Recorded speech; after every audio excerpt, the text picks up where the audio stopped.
ऐसा क्या रिजल्ट आ गया? देखो, सबसे पहले जो आप बैंकों को समझो, बैंकों को लेकर के जो पॉजिटिव खबर आई है ना, वो क्या है?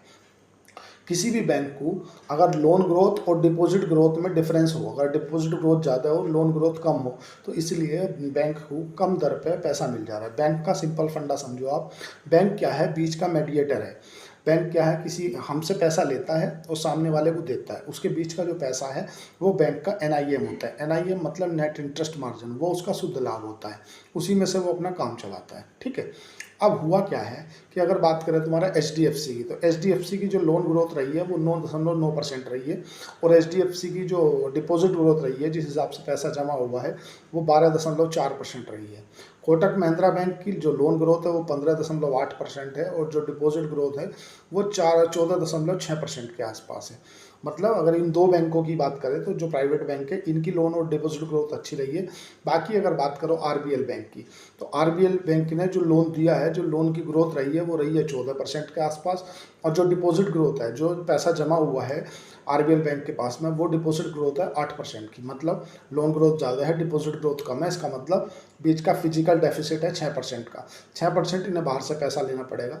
अगर बात करें तुम्हारा पंजाब नेशनल बैंक की, तो पंजाब नेशनल बैंक में जो लोन ग्रोथ रही है वो रही है 10.7% के आसपास, और जो उनकी डिपॉजिट ग्रोथ रही है वो रही है 10.4% के आसपास।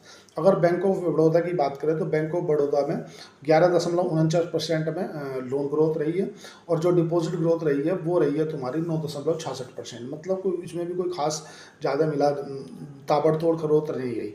अगर बात करें यूनियन बैंक की, तो यूनियन बैंक की हालत और भी ख़राब है।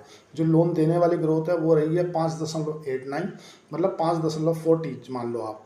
और जो डिपॉजिट ग्रोथ है, जो लोगों ने पैसा जमा किया है यूनियन बैंक में, वो उसकी जो ग्रोथ है वो है 1.89, मतलब 90 मान लो।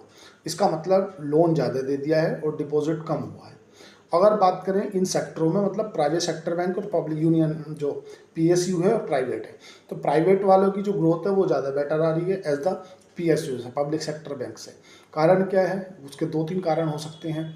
देखो, सबसे पहली बात तो लोग बाग डिपॉजिट कम कर रहे हैं और ये लोन ज़्यादा दे रहे हैं। इसका मतलब है इन्हें बोर करना पड़ेगा पैसा इनका जो रॉ मटेरियल है वो है पैसा अगर इन्हें कम ब्याज दर पर नहीं मिलेगा तो फिर इन्हें क्या करना पड़ेगा? आरबीआई से लेना पड़ेगा, और या फिर आरबीआई से लेंगे तो ये ज़्यादा ब्याज दर पर लेंगे।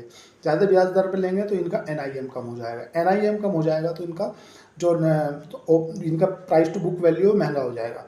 प्राइस टू बुक वैल्यू महंगा हो जाएगा तो ये लोग बाग बेचने लगेंगे, स्टॉक गिरने लगेंगे। ये देखना होता है। देखो, सबसे मेन बात क्या है ना, बैंकों की जो डिपॉजिट ग्रोथ है ना वो ज़्यादा होनी चाहिए, लोन ग्रोथ कम होनी चाहिए, वो ज़्यादा फायदेमंद रहता है।